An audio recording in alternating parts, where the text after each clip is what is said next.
नमस्कार मंडळी. तर बघा, आपण आता कुट्टी करून ठेवली जनावर राहिली. अशी कुट्टी करावी लागते घासाची.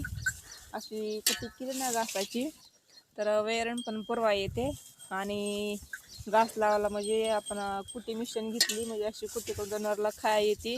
आणि कुट्टी अशी जनावरला एवढी मानती ना तर लयच मानती आणि दूध पण चांगलं निघत आहे. आणि मग घास असला ना आपल्या शेतामध्ये तर एवढी वैरण बसत होते, वैरणच वाटोळ होत नाही ना काही नाही. वैरण काही आणि ही घास काय दोन्ही मिक्स करून कुट्टी करायची आम्ही. कारण की आता आम्ही ते वैरण मिक्स केलेलं नाही, जरा खायला गेलं म्हणून कमीच केली वैरण. मी की घासाची कुट्टी केली अशी आणि ठुली खायला. तर तिकडं बैल येतं, बैल पण कशी खातात. आता त्यांना सवय लागली, आधी आधी नाही खाल्लं, आता त्यांना सवय लागली कुट्टी खायची.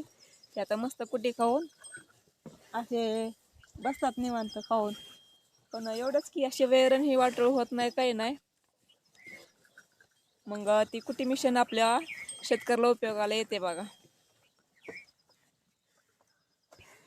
वैरण ही अशी मका, आता ही मका आली सोयाबीनमध्ये, मका आणून कुट्टी करायची, ती वाटोळ होत नाही काही नाही आणि चिपळ्या राहत नाहीत काही नाही. वैरण पण नाही, वैरण खाल्ली तर अशी कुट्टी करून टाकली तर सर्व कुट्टी खात्यात, अशी वाटोळ होत नाही काही नाही.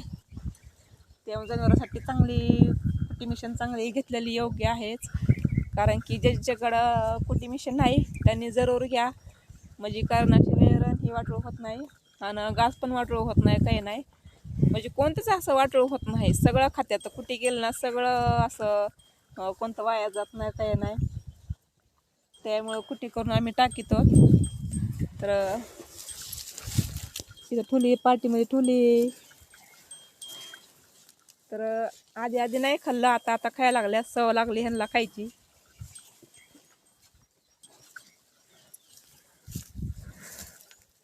तर बघा मंडळी, आपल्याला हे बैल विकायचे येतं. बाजारमध्ये शेतकऱ्याला आणाय गेल्यास किती महाग लागतात. 1,00,000 तर बैल शेतकऱ्याला येत नाहीत म्हणायचं. आणि जेव्हा शेतकरी बैल विकाय काढीन तेव्हा बैलाची मेहनत सुद्धा किंमत व्यापारी करीत नाहीत बघा. असं असतं, जेव्हा शेतकरी जनावर विकाय काढीन तेव्हा म्हणतात जनावरांचे भाव पडलेत. मग त्यांना एवढा भाव लागत नाही ना काही नाही. आम्हाला पण बैल आता विकायचे तर मग सध्या म्हणले आता भाव पडलेत बैलांचे, म्हणून आम्ही जरा बैल रहित केल्यात. म्हणलं आपलं दिवाळीपर्यंत थांबावा, मग दिवाळीला बघू म्हणलं भाव वाढला तर. कसा वाटला व्हिडिओ? आवडला तर लाईक शेअर नक्की करा आणि चॅनल सबस्क्राईब करा.